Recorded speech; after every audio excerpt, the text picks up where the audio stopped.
Ok, querido telespectador, queria mandar um beijo e um abraço apertado para Winnie Posidônio, filha da grande professora Zélia Posidônio, que está aniversariando. A água absorve as boas e as más qualidades dos leitos que percorre. Um menino, ao tornar-se homem, apresentará ao mundo aquilo que ele adquiriu de seus pais, seus professores, seus vizinhos, seus líderes religiosos, enfim, daqueles que opinaram em sua vida. Então, se você é um desses, é pai, é líder religioso, é professor, vamos com sabedoria conduzir nossos garotos para que lá na frente ele possa apresentar boas águas em um rio perene, firme. Os estoicos, eles definiam Deus da seguinte forma: Deus é a qualidade própria de toda substância, Criador da ordem universal que, segundo o ciclo dos tempos, gera e consuma em si toda a realidade. Você concorda com isso, Ivan? Ok. Você ia falando, Ivan, você falava aqui da academia, né? Exato.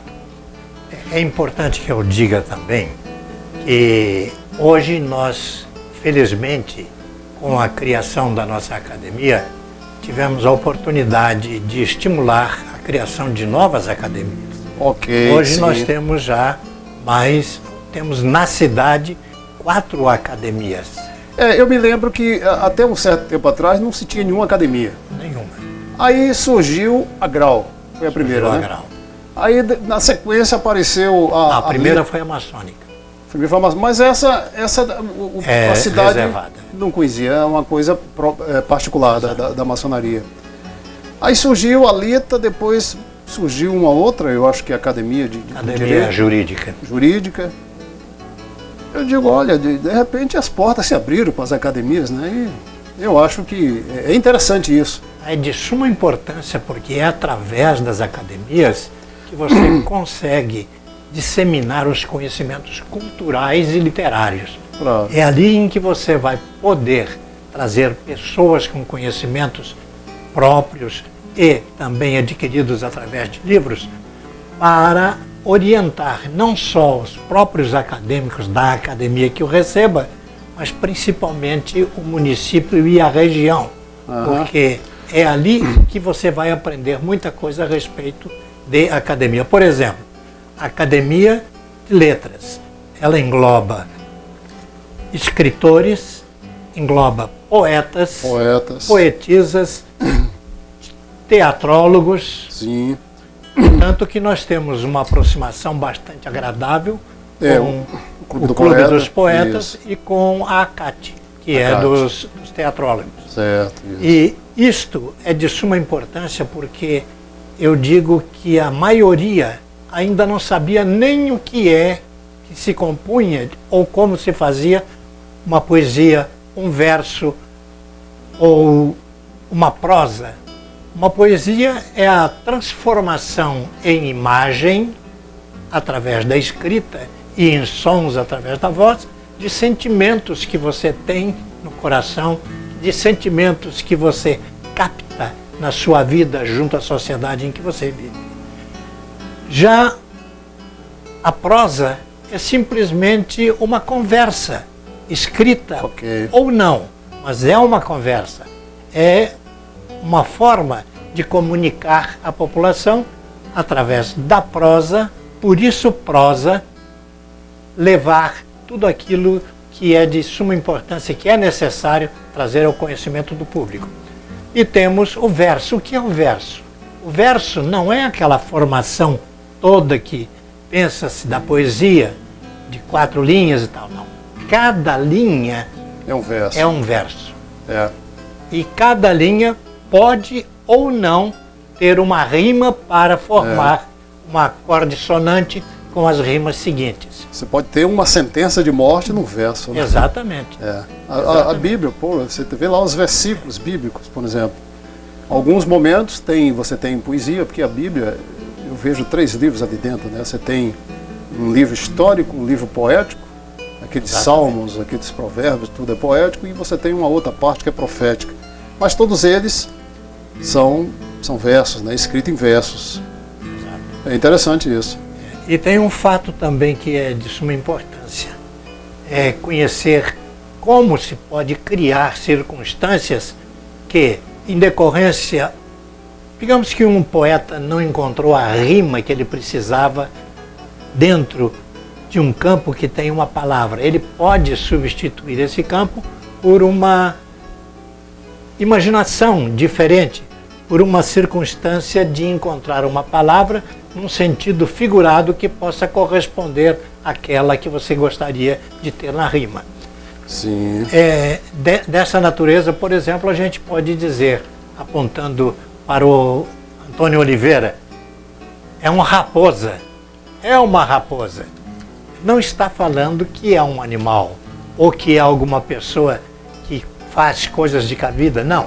Raposa significa hábil, significa astuto, significa inteligente. Opa. Por isso, é uma representação que pode ser utilizada numa escrita, num verso, ou num poema, ou numa poesia. Poesia são poemas pequenos. Poema, de um modo geral, são poesias maiores. Ok. Ao falar em raposa, imediatamente você me levou a um texto que acabei de escrever, um texto em prosa, onde eu vou estar citando uma raposa. Eu vou aproveitar para falar desse texto. Aqui eu digo o seguinte, na verdade o nome do texto é Alegoria do Veado. Então eu digo o seguinte, que em uma determinada área selvagem habitavam harmonicamente galinhas, raposas e veados. Com o passar do tempo, o número de raposas e de veados aumentou consideravelmente, causando um desequilíbrio na convivência pacífica dos indivíduos. Logo começaram a ter dificuldades alimentícias.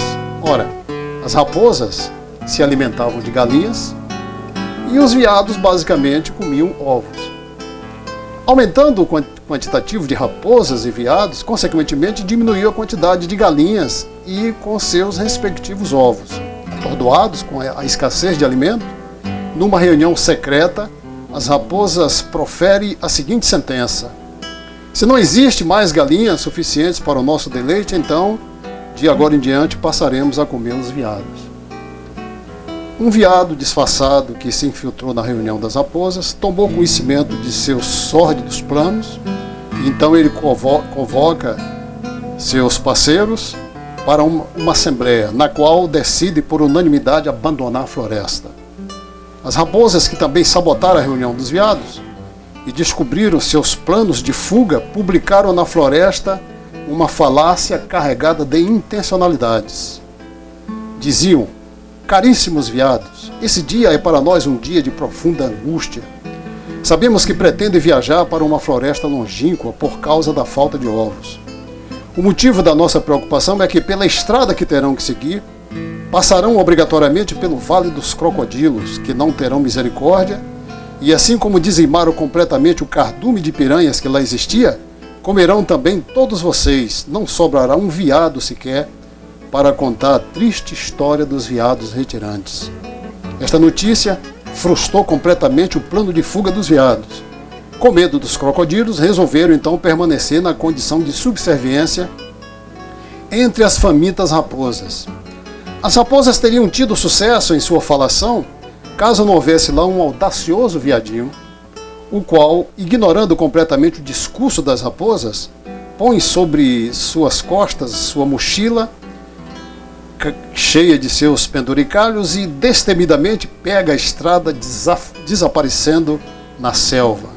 Foi-se embora tranquilo e chegou em paz na nova floresta. Intrigada com a audácia do veadinho, uma velha raposa resolve segui-lo para descobrir em que consistia a coragem. Ao reencontrá-lo, descobre que o veado era surdo. Então, eu fui levado a escrever esse artigo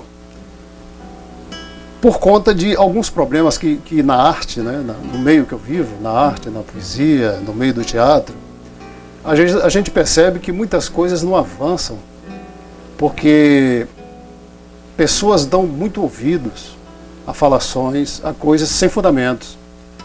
E isso atravanca a arte, a cultura, ela termina tendo dificuldade para avançar. E Quer dizer, uma das maneiras de você poder avançar no seu trabalho, nos seus negócios, é fazer-se de surdo, né? Em muitas situações, para que você consiga a vitória. É esse aí o fundamento da coisa. Muito bem escrito, bem e oportuno. É oportuno que você citou a raposa, eu me lembrei que eu escrevi isso aqui, tem pouco tempo que eu acabei de escrever. Mas eu queria retomar aqui o nosso bate-papo. Pois é, né? continuando então. Agora, o que é uma academia? É necessário que as pessoas saibam efetivamente o que é. Ela é composta de seres humanos dedicados à arte e à cultura. Por consequência, são pessoas especiais que devem demonstrar de público suas qualidades para depois serem convidados a ingressar numa academia. Agora, a academia apresenta limitações para o ingresso de novos acadêmicos. Acadêmicos é quem entra na academia. Os colegas da academia, homens, são chamados confrades. As mulheres são chamadas confreiras. Agora, os homens e as mulheres têm igualdade de condições dentro da academia. Simplesmente cada um se dedica à sua arte e prestigia a arte do outro, o que significa dizer que nós vivemos numa plena irmandade de prestação de serviços um para os outros. Seria caracterizar profundamente, na verdadeira acepção da palavra, o amor ao próximo. E quantos podem entrar numa academia? A princípio, começamos a nossa academia com 12 participantes. Destes 12 que foram escolhidos por votação de uma assembleia, ninguém é indicado. É indicado para ingressar, mas é submetido a uma votação prévia para saber se ele é aceito e deve ingressar no grupo. São 40 ao todo, 40 acadêmicos titulares e mais de 20 acadêmicos correspondentes.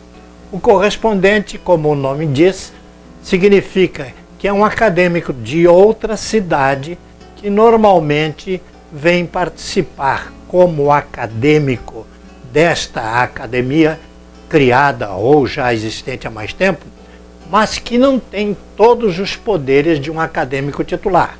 Por exemplo, não podem votar nem serem votados, mas podem participar de todas as reuniões. Pode decidir, pode informar, pode dar opiniões, o que quer que seja. Uma pergunta, Ivan.